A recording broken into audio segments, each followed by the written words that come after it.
รรมะจักน้อยหนึ่งเนาะเพื่อเป็นธรรมะปฏิสันถานกับญาติโยมนะโมตัสสะภะคะวะโตอะระหะโตสัมมาสัมพุทธัสสะนะโมตัสสะภะคะวะโตอะระหะโตสัมมาสัมพุทธัสสะนะโมตัสสะภะคะวะโตอะระหะโตสัมมาสัมพุทธัสสะขอนอบน้อมแด่องค์สมเด็จพระสัมมาสัมพุทธเจ้าผู้ตรัสรู้ชอบได้โดยพระองค์เองผู้เป็นบรมครูของเทวดาและมนุษย์ทั้งหลายขอนอบน้อมแด่พระธรรมอันเป็นธรรมที่พระผู้มีพระภาคเจ้าพระองค์นั้นบูชาแล้วเป็นธรรมที่นำสัตว์ผู้ถึงพร้อมด้วยวิชชาและจรณะออกจากทุกข์ขอนอบน้อมแด่หมู่พระอริยสงฆ์ผู้ดำรงอยู่ในมรรคและผลผู้สมบูรณ์ด้วยคุณมีศีลเป็นต้นขอถวายความเคารพครูบาอาจารย์พระสงฆ์สามเณรทุกรูปทุกองค์ขอโอกาสกล่าวธรรมะขอความสุขความเจริญจงบังเกิดมีแก่คณะเจ้าภาพเจ้าศรัทธาเมื่อสุขสุขคนเมื่อนี้ก็ได้เข้ามาสู่ตระกูลของพ่อเขียนสอนเนาะแม่เวียงไสอยู่ที่บ้านห้วยเสียดเมืองปากสันแขวงบุรีคำไสญาติโยมก็มีความประสงค์อยากจะฟังพระธรรมคำสอนของพระสัมมาสัมพุทธเจ้าอาตมาก็จะนำธรรมะเล็กน้อยมาเว้ากล่าวอโกเทนะชิเนโกทังอาสาทุงสาธุนาชิเนชิเนกาทาริยังทาเนนะสัจเจนาริกาวาทินัง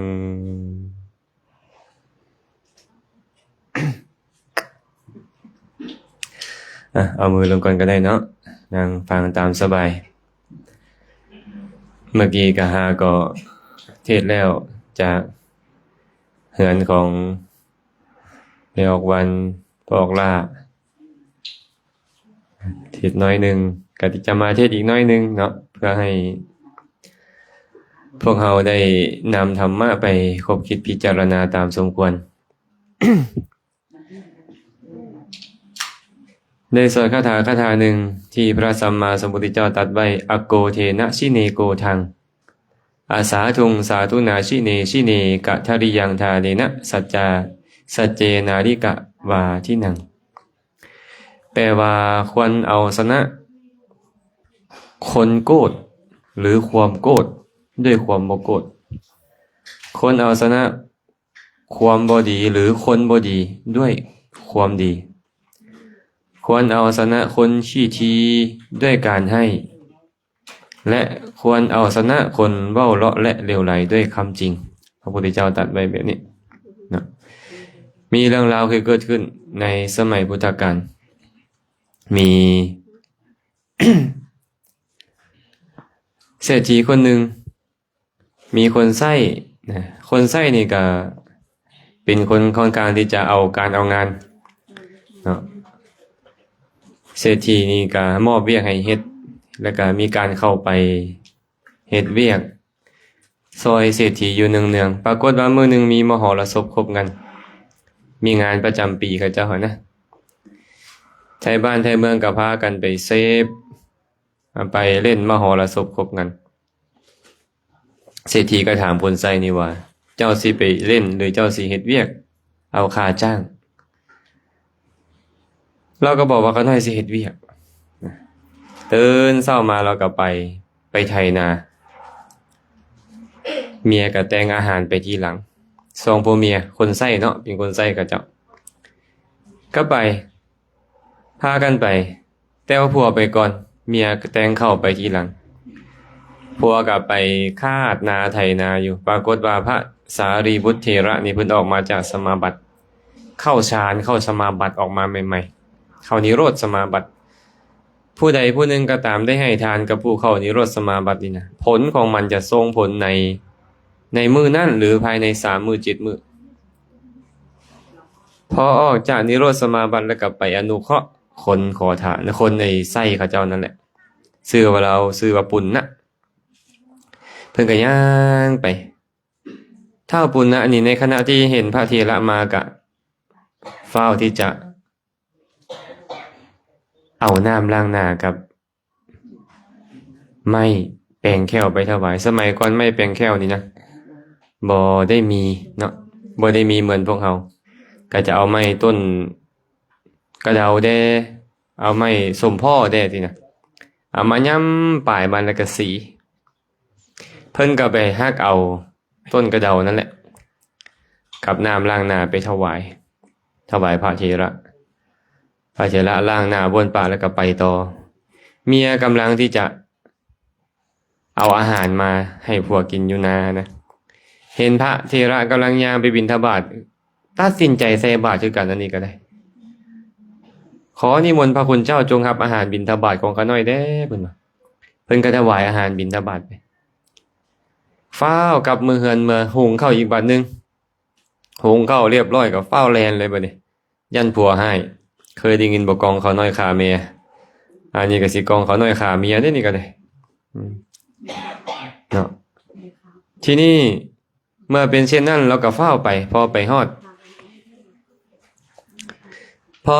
ระหว่างทางพอไปฮอดนาเนาะฮอดนาแล้วผัวนี่ก็กำลังเมื่อยหั่นนะเพิ่นก็เลยเว้าอย่าฟ้าวหลายอย่าฟ้าวให้ค่อยเด้อค่อยมีแนวสิบอกเจ้ามีหยังผัวก็ถามมื้อเช้านี่นะค่อยกำลังเตรียมอาหารมาให้เจ้าอยู่ในระหว่างทางนั้นนะค่อยได้เห็นพระสารีบุตรเถระค่อยมีความเลื่อมใสศรัทธาเลยก็เลยเอาอาหารใส่บาตรเพิ่นซะแล้วฟ้าวไปกับไปเฮ็ดอาหารมาให้เจ้าใหม่เจ้าอย่าให้ข่อยเด้ออนุโมทนาบุญนำข่อยเด้อว่าซั่นผัวนี่ก็ดีใจคือกันเนาะบ่ให้ผัวก็ดีเมียก็ดีอันเนี้ยผัวก็เลยบอกว่าโอ้ยเจ้าก็ได้ให้ข่อยก็ได้ให้คือกันเด้เนี่ยข่อยก็ได้ให้ไม้แปลงแก้วคือกันกับน้ำล้างหน้าอนุโมทนาบุญนำข่อยคือกันเด้อว่าซั่นเพิ่นก็อนุโมทนาสาธุการนำกันสาธุพออนุโมทนาสาธุการนำกันแล้วก็พากันกินข้าวแล้วก็พักผ่อนกลางเว้นนั่นนะนอนหลับน้อยหนึ่งตื่นขึ้นมามื่นตาเห็นอ้าวเหลืองอลามทั่วทุ่งนาเลยขี้ไถกลายเป็นทองคำขี้ไถนะเพิ่นก็เลยมื่นตาขึ้นเห็นโอ้ยเท่าว่าซั่นเจ้าลองยิกข่อยเบิ่งดูเนี่ยข่อยฟันบ่นี่นะเพิ่นว่าโอ้ตกลงบ่ได้ฟันเจ้าเฝ้าไปบอกพระราชาบอกว่าให้เอาเกวียนมาสู้เอาทองคำเพราะว่าคนสมัยก่อนเป็นแบบนี้เด้หากว่าเจ้าอยู่ซื่อๆเจ้ารวยขึ้นมานี่นะเจ้ามีเงินมีทองใช้นี่พระราชาจะไปยึดหิบทรัพย์เลยต้องได้รับการแต่งตั้งจากพระราชาให้เป็นเศรษฐีจึงค่อยเอิ้นว่าเศรษฐีได้เราก็ฟ้าวไปหาพระราชาผู้เป็นเมียนี่ไปเอิ้นไปบอกแกพระราชาก็เอาเกวียนมาพวกทหารก็ฟ้าวเอาเกวียนมาแก้วจับก้อนขี้ไถขึ้นมาโอ้ยทองคำของพระราชาเพิ่นว่าเอาวางใส่รถเพิ่นน่ะใส่เกวียนมันกลายเป็นที่ดินคือเก่าเนาะบาดอยู่ลุมเลยเป็นทองคำยกขึ้นใส่เกวียนแล้วเป็นที่ดินฟ้าวกลับไปบอกพระราชาว่าข้าแต่มหาราชทองคำน่ะมันกลายเป็นที่ดินหมดคนเลยว่าซั่นพระราชาก็สลาดเลยเนาะพวกเจ้าว่าจังได๋ซั่นน่ะพวกก็น้อยบอกว่านี่เป็นทองคำของพระราชาบ่ได้ทองคำเหล่านี้บ่ได้เกิดจากบุญข่อยว่าซั่นงั้นเกิดจากบุญของเฒ่าปุณณะเจ้าต้องบอกว่าทองคำของเฒ่าปุณณะทหารก็พากันเอาเกวียนไปหลายเล่มเกวียนเลยเด้ก็ไปสู้เอาบัดเนี่ยทองคำของนายปุณณะทองคำของนายปุณณะยกขึ้นมาก็เป็นทองคำคือเก่าเอาไปกองไว้พระลานหลวงตีข้องห้องเปล่าประกาศให้ประชาชนมาประชุมกันก็ถามว่าท่านทั้งหลายทรัพย์สมบัติหลายปานนี้นี่นะพวกเจ้าเคยเห็นมาบ่เคยเห็นก็เลยคันผู้ใดมีทรัพย์ขนาดนี้สมควรจะอยู่ในตำแหน่งใดต้องแต่งตั้งให้เป็นเศรษฐีเขาเลย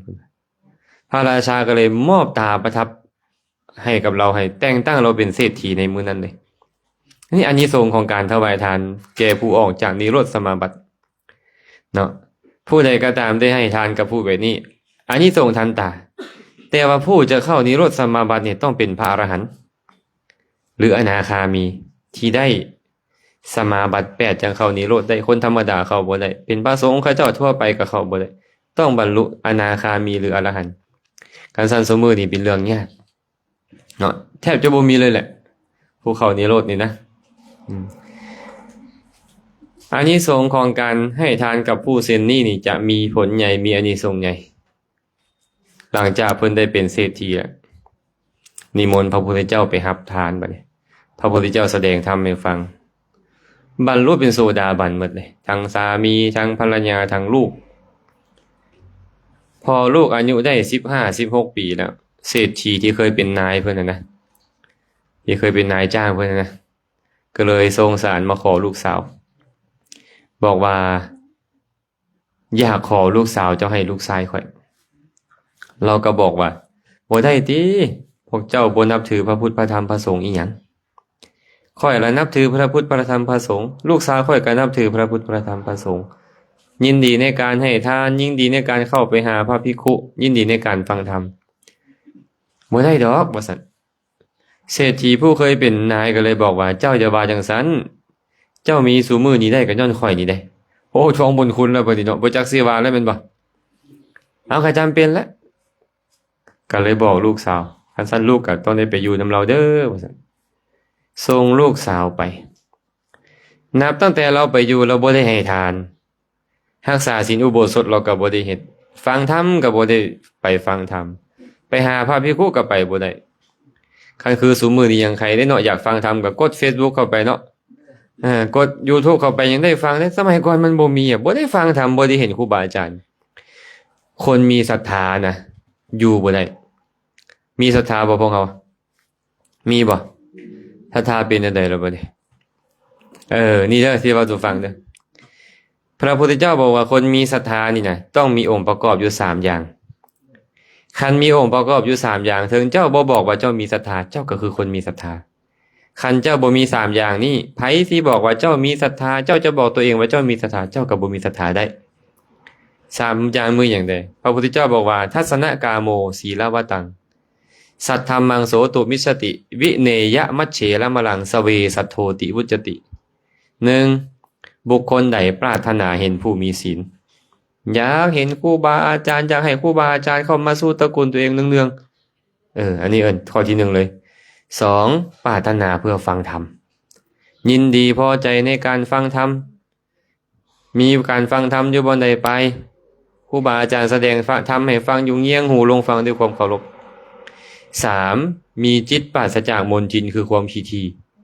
หมายถึงยินดีในการให้ทานในการแบ่งปันนี่แหละพระพุทธเจ้าทั้งหลายเอิ้นเขาว่าคนมีศรัทธามีบ่เฮาอยากเห็นครูบาอาจารย์บ่อยากฟังธรรมบ่ยินดีในการให้ทานแบ่งปันบ่คันเฮามี3อย่างนี้แล้วไผจะบอกว่าแม่เพียงไสพ่อเห็นสอนบ่มีศรัทธาเว้าไปโลดคือเฮามีศรัทธาแน่นอนแต่ถ้าเฮาบ่มี3อย่างนี้เลยถึงคนจะย่องเบิ่งแม่ตูนั้นมีศรัทธาได้ตูนั้นมีศรัทธาได้เฮาก็ซื่อว่าบ่มีศรัทธาเนาะอันนี้คนมีศรัทธาต้องเป็นแบบนี้คือกันเลยลูกสาวของปุณณะนี่ชื่อว่านางอุตรา หลังจากไปอยู่กับผัวไปอยู่กับพ่อปู่แล้วบ่ได้ให้ทานบ่ได้รักษาอุโบสถบ่ได้เข้าใกล้พระเจ้าพระสงฆ์บ่ได้ฟังธรรมอึดอัดสำเร็จพ่อๆไม่ออกว่ามันอึดอัดเนาะคนมีศรัทธาแล้วบ่ได้เห็นนี่นะอยากเห็นพระสงฆ์พระเจ้าบ่ได้เห็นอยากฟังธรรมบ่ได้ฟังอยากให้ทานก็บ่ให้ในตระกูลของพ่อผัวเป็นมิจฉาทิฏฐิเด้ก็เลยเขียนจดหมายส่งไปหาพ่อแม่ตัวเองพ่อแม่เอ้ยคันว่าสิเอาลูกมาอยู่แบบนี้นะเอาลูกไปขังคุกซะดีกว่าหรือให้เป็นคนไส้เขาซะไปขังคุกไว้ซะมันเฮงคนถือขังคุกนะอยู่แบบนี้นะแล้วอยากไปวัดก็บ่ได้ไปอยากเข้าไปหาพระเจ้าประสงค์อยากฟังธรรมอยากรักษาศีลอุโบสถก็บ่ได้เฮ็ดมาพ่อแม่ก็จักเฮ็ดจังได๋เนาะลูกเอ้ยพ่อแม่ก็ซอยเจ้าบ่ได้แล้วได้มอบเจ้าให้เขาแล้วเด้ว่าซั่นเอาจังซี่ซะลูกมีหญิงงามเมืองคือโสเพณีคนหนึ่งงามที่สุดในเมืองนี่นะผู้ใดจะนอนนำเราต้องได้เสียเงิน 1,000 กหาปณะ1,000 กหาปณะนี่ก็ประมาณ5ล้านบาทปัจจุบัน 5-6 ล้านบาทโอ้คือว่างามกระเดียกระโดดปานนั้นเนาะนอนนำมือหนึ่ง 5-6 ล้านบาทท่านจึงมีเศรษฐีใหญ่ไปนอนได้ไปนอนนำเราต้องได้จ้างนอนนี่เนาะมีหญิงงามเมืองคนหนึงเหรอชื่อสิริมาชื่อเราเลยจ้ะนางสิริมาเรางามค่าตัวเราเนี่ยคันเทียบกับเงินปัจจุบันก็คือคืนละ 5-6 ล้านบาทแม่จะฝากเงินให้เจ้านี่จ้ะ 15,000 กหาปณะ 15,000 กะลองเอา 5-6 ล้านไปคูณบ่มันถึกเท่าไหร่สิฝากเงินไปให้เจ้าเด้อ 15,000 ก็หาปานนั้นนี่ให้จ้างนางคนนี้มาอยู่กับผัวเจ้านี่15 มื้อแล้วเจ้าเฮ็ดบุญบัดนี้บ่ซักกล้าบ่แม่เวียงไส จ้างผู้สาวมาให้ผัวค่อยสิไปวัดได้บัดนี้นะบัดนี้โอ้บ่บ่ค่าทิ่มแล้วดีแล้วแม่นบ่ อันนี้เราจ้างเด้ตกลงแล้วอ่ะพ่อแม่ก็ฝากเงินไปให้เราก็ไปขอซื้อตัวนางอันนี้15 มื้อให้เจ้าไปอยู่กับผัวข่อยก็ไปตกลงกับผัวข่อยสิให้นางสิริมายิ่งงามเมืองมาบำรุงบำเรอเจ้าแทนข่อยเด้อ15 มื้อในเวลา15 มื้อนี่ข่อยขอให้ทานขอรักษาศีล8รักษาศีลอุโบสถขอฟังธรรมบ่ให้ข่อยไปวัดข่อยก็ขอนิมนต์พระพุทธเจ้ามานี่เพิ่นว่าเอาได้โอ้ยซื้อจ้างผู้สาวมาให้ไผสิบ่เอาเนาะเอาบ่พอเขียนสอนกันแม่เบียงเราเฮ็ดให้ไปนี่ เออ อันนี้เรากับตกลงเนาะผัวก็ตกลงนางอันนี้เรากับบำรุงบำเรอผัวเลยอยู่นางอุตรากะบ่ทาเขาแป้งน้ำแดงและรักษาศีลอุโบสถแม่นบ่ฟังธรรมรักษาศีลนิมนต์ครูบาอาจารย์มารับทานอยู่ตลอดมีมื้อหนึง10 ปลายมื้อเราเฮ็ดอยู่แบบเนี้ยผัวก็เลยยืนเบิ่งอยู่เทิงปองเยี่ยมอยู่ปราสาทชั้นที่7พุ่นเหลียวเบิ่งก็ยิ้มเยาะเย้ยแล้วพุ่นน่ะโอ้ยจะแม่นโง่เนาะไปเฮ็ดอีหยังกับพวกหัวโล้นนี้สินะเยาะเย้ยหั่นน่ะค่อยแต่งมาเป็นเมียเศรษฐีอยู่ดีกินดีบ่มักไปเป็นคนรับใช้พระหัวโล้นดอกว่าเราบ่เว้าดอกแต่เรายิ้มเราคิดหั่นนะนางอุตราผู้เป็นเมียนี่ก็เหลียวขึ้นไปเบิ่งผัวอยู่ยิ้มคือกันอันนี้ก็ยิ้มสังเวชใจว่าโอ้ยเนาะเจ้าได้เป็นเศรษฐีมีเงินมีทองก็ย้อนบุญเก่าเจ้าเฮ็ดไว้เนาะเจ้าได้ให้ทานมาดีได้รักษาศีลมาดีเนาะเจ้าจึงได้เป็นเศรษฐีเจ้าเป็นมนุษย์ผู้จบผู้งามแบบนี้มีเงินมีทองแบบนี้เจ้าละบ่ใช้บุญเก่าเจ้าเฮ็ดบุญใหม่ต่อเลยเนาะจังแม่นน่าสังเวชใจแท้เด้ยิ้มนางนี่ก็ได้ทั้งสองพ่อแม่ก็เลยยิ้มใส่กันแต่ว่ายิ้มคนละจุดประสงค์คนละจุดประสงค์เลยนางสิริมาผู้ถูกจ้างมาเนี่ยลืมตัวบ่เนี่ยสำคัญผิดว่าตัวเองนี่เป็นเมียเขาเจ้าแล้วบ่เนี่ยมาจ้างมา10 ปลายมื้อนึงได้นี่ได้ใจให้ผัวเราเป็นยิ้มที่เมียเราแล้วลงแต่เทิงปราสาทไปฮอดใต้ปราสาทแล้วก็เอากระบวยเขาเอิ้นกระบวยเนาะไปตักน้ำมันน้ำเนยใส่ที่เขาสิใส่ทอดอาหารตักแล้วก็ไปสาดใส่หน้านางอันนั้นเลยนางอุตราน่ะแต่นางใส่ใจนั่นเลยเราใส่ใจไปนี่ว่าโอ้ยนางสิริมานี่มีบุญคุณหลายต่อข่อยเนาะคันบ่มีนางนี่นะข่อยบ่ได้ให้ทานข่อยบ่ได้กราบไหว้พระสงฆ์บ่ได้รักษาอุโบสถบ่ได้ฟังธรรมเลยเนาะจะแม่นเจ้ามีบุญคุณต่อข่อยหลายเนาะล่ะว่าคันข่อยโกรธเจ้าก็ขอให้น้ำมันนั่นน่ะลวกหน้าข่อยซะแล้วว่าสิได้คันข่อยบ่โกรธก็ขอให้จงน้ำมันนี่กลายเป็นเหมือนน้ำเย็นเด้อแล้วก็แผ่เมตตาให้นะแผ่ความรักให้นางนี่ก็สาดไปใส่เลยสาดน้ำมันร้อนบ่ร้อนน่ะไปถึงหน้าเราเหมือนกับน้ำเย็นเซยอยู่กำลังสิไปตักเอากระบวยใหม่คนใส่เห็นก็พากันล้มมาทุบมาตีเรานางอุตราก็บอกว่าอย่าเฮ็ดจังซั่นอย่าเฮ็ดว่าซั่นค่อยเนี่ยได้เรานี่แหละมาเป็นผู้ที่บำรุงบำเรอผัวค่อยๆจึงได้เฮ็ดบุญแม่จะเอาแผ่นดินนี่นะมาเทียบกับบุญคุณของนางมันก็เทียบกันบ่ได้ว่าซั่นเบิ่งดูนี่เขาคิดแนวใดแม่เขามีวิธีคิดบ่ให้โกรธหมู่เนี่ยบุญคุณเรานี่น่ะยิ่งใหญ่กว่าแผ่นดินนี่10 กว่ามื้อนี้ค่อยได้เฮ็ดบุญย้อนเรานี่ว่าซั่นปล่อยโตโอ้สำนึกผิดปะเนี่ยได้สติขึ้นมาโอ้ยฮู้แล้วว่าเฮาเป็นเพียงคนรับจ้างมารับจ้างหมู่ซื่อๆได้เนี่ยก็เลยเข้าไปขอขมาลาโทษนางก็เลยบ่ค่อยยังบ่อดโทษให้เจ้าคันเจ้าไปขอโทษพระพุทธเจ้าค่อยจังสิอดโทษให้คนฉลาดนี่นะเขาอยากให้นางอันนี้เข้าใกล้พระพุทธเจ้าเนาะก็เลยไปพาไปขอขมาลาโทษพระพุทธเจ้าก็ ได้ยินเรื่องราวเนาะเขาเล่าเรื่องราวให้พระพุทธเจ้าฟังพระพุทธเจ้าก็เลยได้ตัดคาถาที่อาตมาเว้าเมื่อกี้นี่แหละอโกเทนะชิเนโกทังอาสาทุงสาธุนาชิเนชิเนกัทธริยังทาเนนะสัจเจนาลิกะวาทินังคนเฮาควรเอาชนะคนโกรธหรือความโกรธด้วยความบ่โกรธควรเอาชนะคนบ่ดีด้วยความดีควรเอาชนะคนขี้ทีด้วยการให้ปันและควรเอาชนะคนเว้าเลาะและเลวไหลด้วยคำจริงหากว่าเขาโกรธเฮาโกรธตอบทวีคูณเนาะทวีเลยเป็นบ่มีจักเทื่อบ่อันว่าเขาโกรธมาแล้วโกรธตอบมันจะหยุดบ่หยุด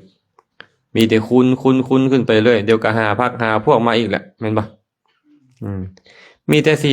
ก่อเวรต่อกันไปไงบ่สามารถเอาชนะใจเขาเจ้าได้หากเขาโกรธมาเฮาเสยเขาโกรธมาเฮาเสย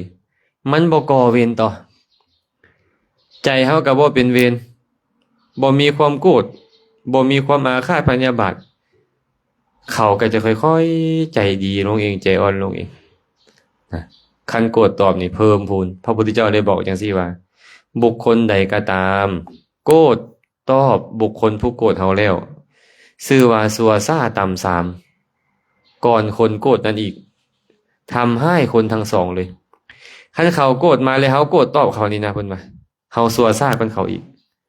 เพราะเฮาบ่รักษาทั้งตนเองบ่รักษาทั้งเขาถ้าซั่นเวลาเขาโกรธมาเราต้องระงับด้วยความบ่โกรธสมมุติว่ามีนะอุจจาระหรือปัสสาวะเปื้อนอยู่สถานที่ใดสถานที่หนึ่งแล้วเฮาเอาน้ำอุจจาระน้ำปัสสาวะไปล้างมันถามว่ามันจะเกลี้ยงมันจะสะอาดมันจะมีกลิ่นหอมขึ้นบ่บ่ได้หรอกเนาะเพราะว่าเอาอุจจาระไปล้างอุจจาระมันก็มีแต่เพิ่มความเหม็นแต่ถ้าเขาเอาน้ำใสๆไปล้างดิอุจจาระก็หายแม่นบ่ความเปื้อนเปื้อก็หายกินทีบ่ดีก็หาย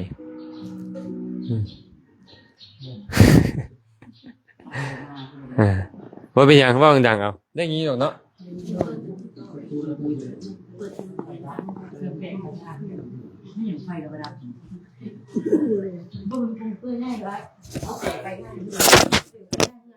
ว่าเป็นยังเมื่อกี้นี่รถทิศพระมาเขาก็บ่ยอมเอา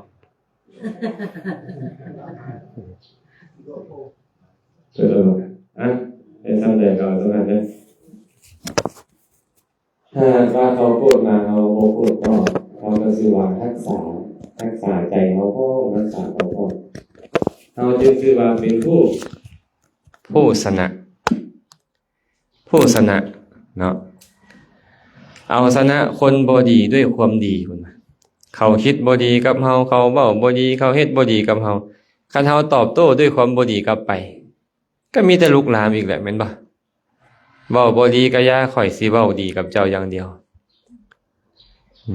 เฮ็ดบ่ดีกับข่อยก็อย่าข่อยสิเฮ็ดดีกับเจ้าอย่างเดียวเจ้าสิคิดบ่ดีกับข่อยปานใดข่อยก็จะคิดดีกับเจ้าอย่างเดียวใจเฮาเป็นบุญแม่นบ่เขาเป็นบาปและผลของบาปของเขาพาเขาไปใส่พาเขาไปอบายทุกขติวินิบาตนรกเองแม่นบ่พาเขาถึงความพินาศเองแต่ความดีเกิดในใจของเฮาเฮาก็ไปสู่สุขติของเฮาเอง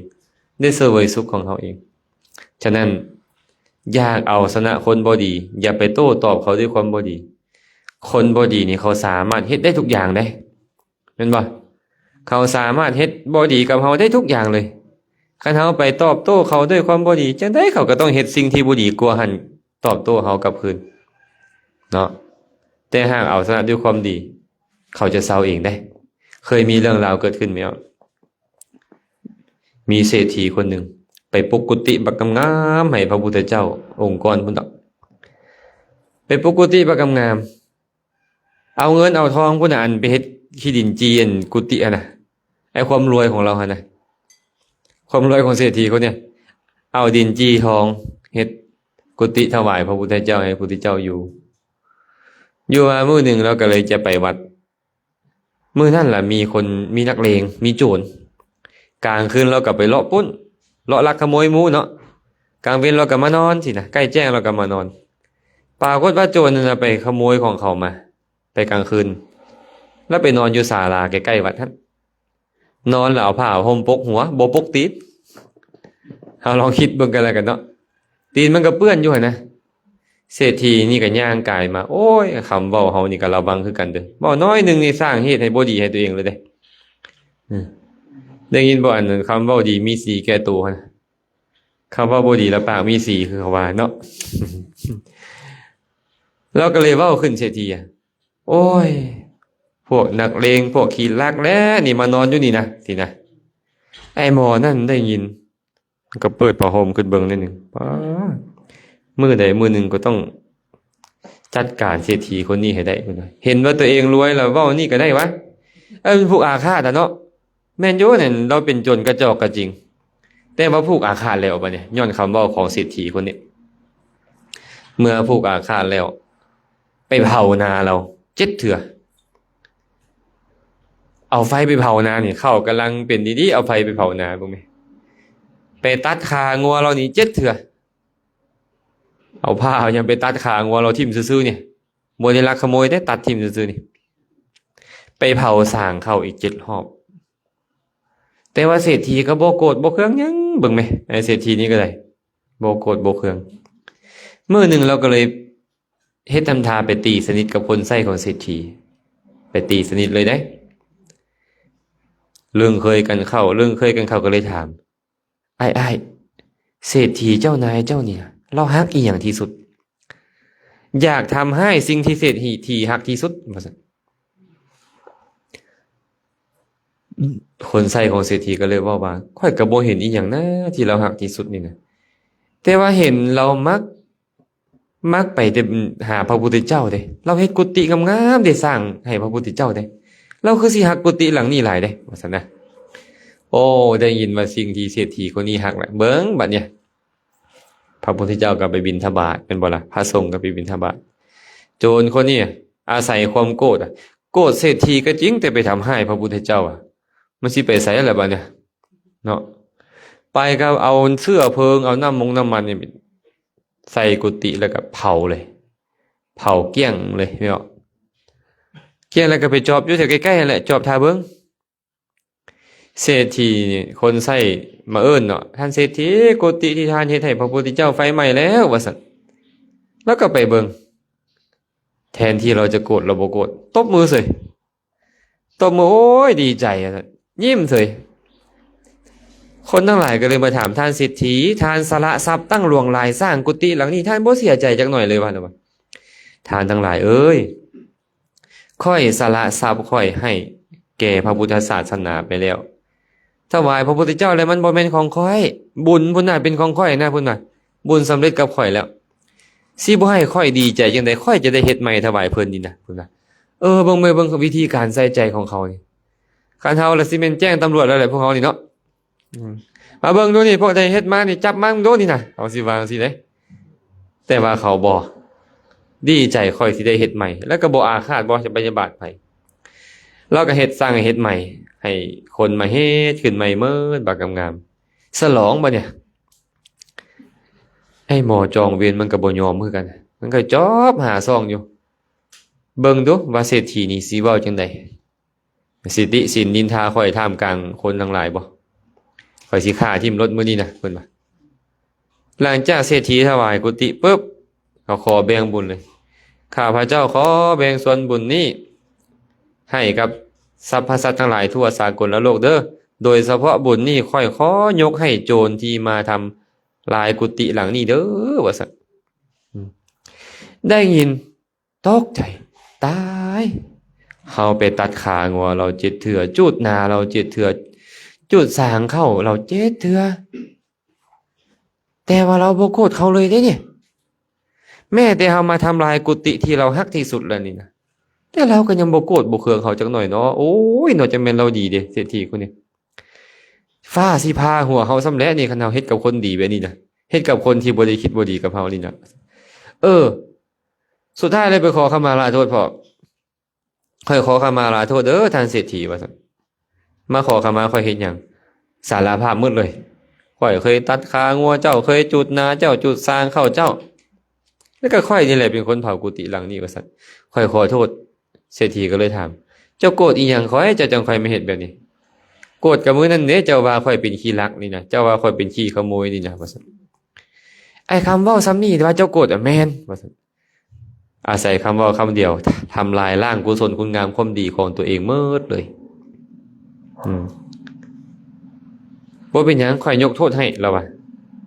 เอาคันทานยกโทษให้เขาน้อยให้เขาน้อยขอเป็นคนรับใช้ทานซะว่าซั่นโอ้ยาว่าซั่นบ่ต้องมาอยู่ใกล้ข่อยดอกขนาดข่อยเว้า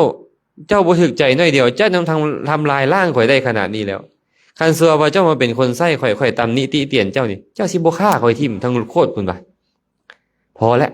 บ่ต้องอยู่ใกล้กันน่ะต้องเขาน่ะข่อยก็บ่โกรธเจ้าเด้อไปอยู่ทางไผทางมันแล้วนี่เห็นบ่หลังจากนั้นเราก็ไปนรกกันแล้วองค์นั้น เนาะอาตมากำลังนำมาเว้าสู่ฟังเพื่อให้ฮู้ว่าเอาชนะคนบ่ดีด้วยความดีแบบนี้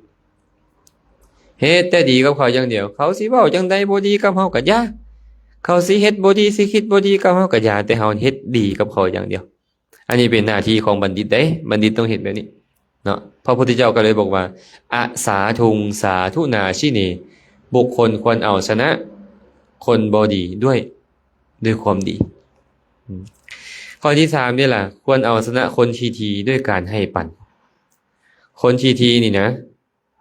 เขานี่มีแต่อยากได้ของคนอื่นเขาบ่อยากให้ของเขากับคนอื่นดอกแม่นบ่หาเขาขี้ทีใส่เขาก็จะบ่ได้อะไรใหญ่ดีอีหยังกับเฮาเลยขนาดว่าเฮาบ่ได้ขี้ทีให้เขาก็ยังขี้ทีให้เฮาเลยแม่นบ่เพิ่นก็เลยบอกว่าให้เอาชนะคนขี้ทีด้วยการให้เทื่อละเล็กให้เทื่อละน้อยเทื่อละเล็กเทื่อละน้อยจังได๋เขาอายเฮาเองเฮาละเป็นแต่ผู้รับเนาะมีแต่เอากับเขาอย่างเดียวเขาก็ต้องเริ่มให้แล้วบ่เนี่ยบ่เชื่อเราเบิ่งเด้อเอาของไปฝากเราดูๆอันคนขี้ทีนะเดี๋ยวเราก็เอาบักหอมป้อมฝากเฮามาแหละบ่ดนดอก เด็ดมักเฟซอยู่สวนแล้วให้เฮาคืนแหละนะอันนี้วิธีการเอาชนะเขาคันเจ้าไปขี้ทีให้เขาแม่นหยังเกิดขึ้นในใจเจ้าก็บาปนั่นแหละเกิดขึ้นในใจเป็นบ่ความขี้ทีแม่นบ่เฮาก็เลยต้องให้ปานเล็กน้อยหรือหลายก็ตามและมันสร้างความฮักความแพงเด้ไอ้การให้ปันนี้สร้างความฮักความแพงคันฮักคันแพงคันลึ่งคันแกนกันแล้วนี่นะมีอีหยังก็ให้กันได้เบิดคันสร้างกันเด้พ่อแม่ก็บ่ให้ลูกคันสร้างแม่นบ่ไอ้น้องกันก็บ่ให้กันคันสร้างแม่นบ่คันฮักกันแล้วมีอีหยังก็ให้มีอีหยังก็แบ่งกับปันขี้ทีมันได้เขาก็ต้องแบ่งต้องปันเอาแล้วเขาอาจจะขี้ทีกับคนอื่นเขาจะบ่ขี้ทีกับเฮาคันเฮาให้ปันเขาอยู่เรื่อยๆคันซั่นอยากเอาชนะคนขี้ทีก็ถึงให้และเอาชนะคนเว้าเลาะและเลวไหลด้วยความจริงผู้ใดก็ตามมักเว้าเลาะและเลวไหลมักเว้าความบ่จริงเจ้าจะไปตัวตอบกับเจ้าได้คันเขามักตัวเจ้าแล้วไปตัวกับเขาอันเบื้องต้นนี่เจ้าก็คือสร้างกรรมชั่วทางวาจาแม่นบ่และกรรมชั่วมันส่งผลเป็นหยังส่งผลให้เจ้านี่นะต้องเข้าถึงอบายทุกขติวินิบาตนรกเกิดมาชาติใดๆเจ้าจะถือคนอื่นกล่าวตู่ด้วยความเว้าบ่จริงเจ้าบ่ได้เฮ็ดเขาก็ว่าเจ้าเฮ็ดเจ้าบ่ได้เป็นเขาก็ว่าเจ้าเป็นอยู่ดีมีสุขอยู่ดีๆบางเทื่อถูกจับก็มี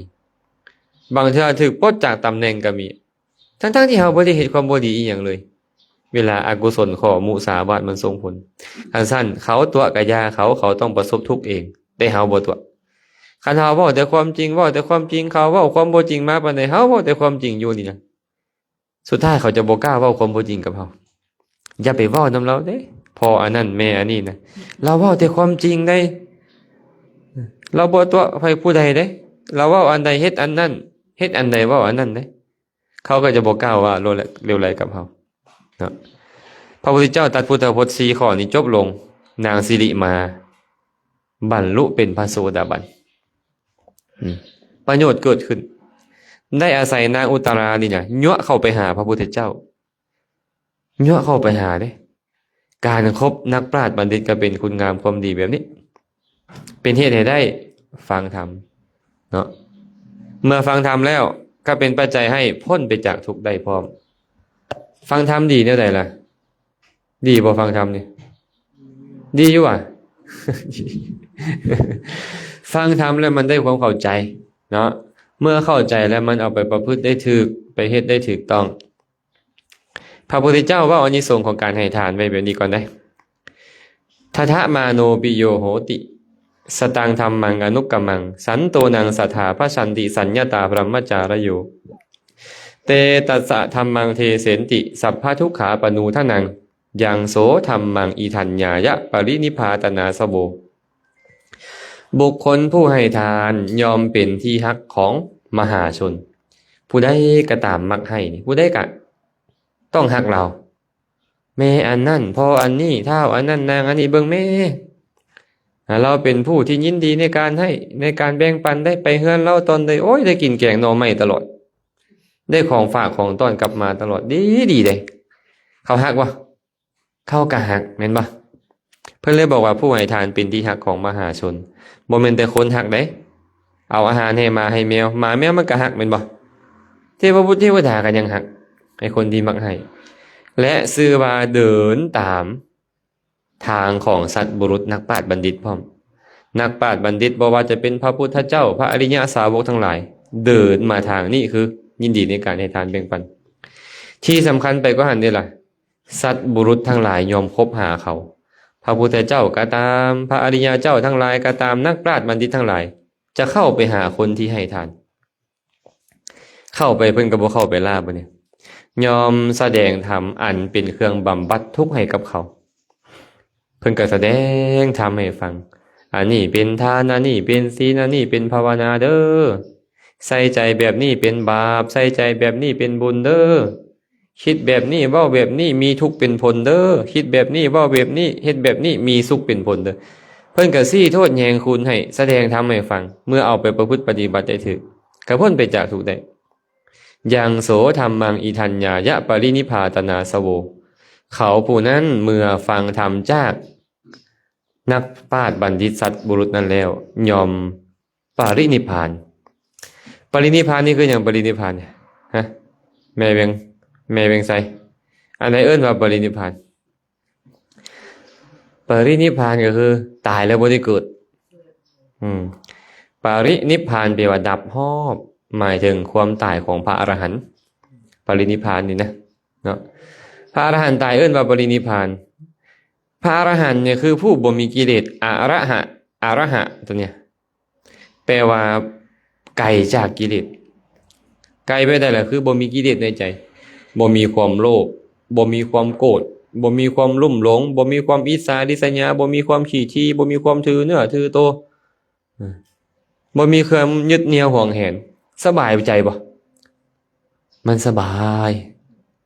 เนี่ยบ่มีกิเลสมันเป็นแบบนั้นแต่พวกเขาเนี่ยแหวนนี่ของไผของข่อยเฮือนข่อยรถข่อยเป็นบ่ลูกข่อยหลานข่อยทรัพย์สมบัติข่อยอันนี้คือความยึดถือของเฮาเป็นตัณหาได้เป็นมานะเป็นทิฏฐิได้คันของเฮาเสียหายไปหน่อยนึงเป็นจังได๋หายใจง่ายขึ้นแล้วบ่ของเฮาเสียหายก็ทุกข์แล้วเนาะทุกข์เนี่ยมันจะนำทุกข์มาแต่พระอรหันต์เด้บ่ค่อยบ่ได้ยึดอีหยังแล้วอันใดที่เสียหายอันใดที่สูญสิ้นไปเฉยสบายบ่ทุกข์แต่พวกเขายังบ่สิ้นตัณหายังบ่สิ้นราคะยังมีกิเลสอยู่พวกเขาก็เลยยังต้องทุกข์พระอรหันต์เลยบ่มีทุกข์แล้วผู้ใดก็ตามให้ทานนักปราชญ์บัณฑิตจะเข้าไปหาเขาและจะแสดงธรรมให้เขาฟังเขาได้ฟังธรรมแล้วเข้าใจในธรรมแจ่มแจ้งในธรรมนำไปประพฤติปฏิบัติได้แล้วยอมกำจัดอาสวะกิเลสได้บ่ต้องทุกข์อีกก็บ่ต้องมาเกิดอีกอยากเกิดอีกบ่ไม่ออกบ่อยากเกิดแล้วเป็นหยังคือบ่อยากเกิดสิเด้อคันว่าบ่อยากเกิดแต่คันหมู่ด่าก็จะไปเครียดเด้อ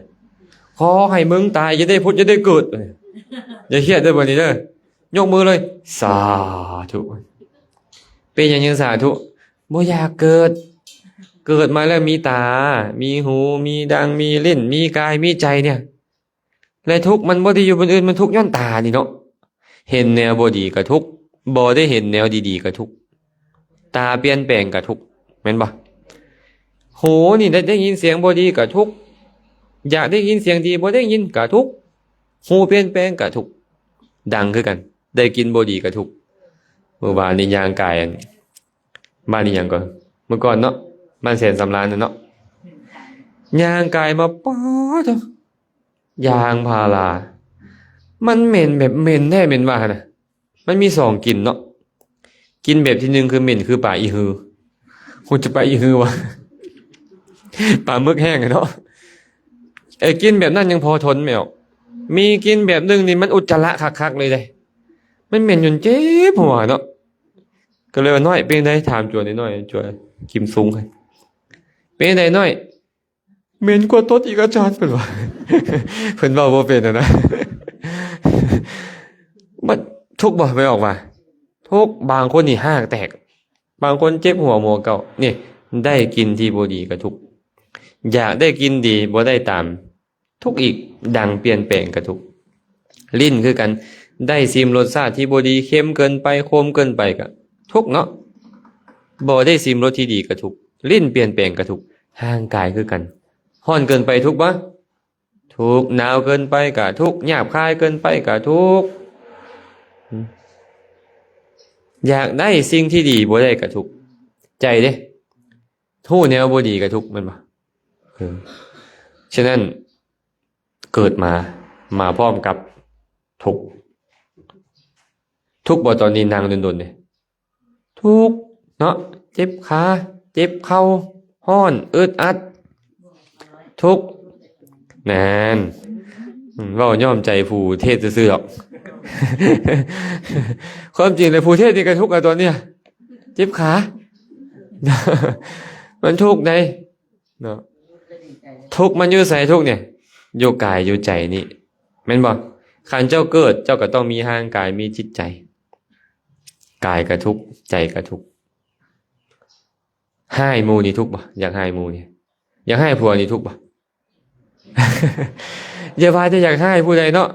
อยากให้ตัวเองกันยังทุกข์กับบางเทื่อนี่บ่อยากจื้ออันนี้มันบ่จื้ออุ้ยเอามากอกเค้กหัวตัวเองพุ่นน่ะเคยเป็นบ่บางเทื่อนี่เบิ่งดูนี่อยากให้ตัวเองกันยังทุกข์แล้ว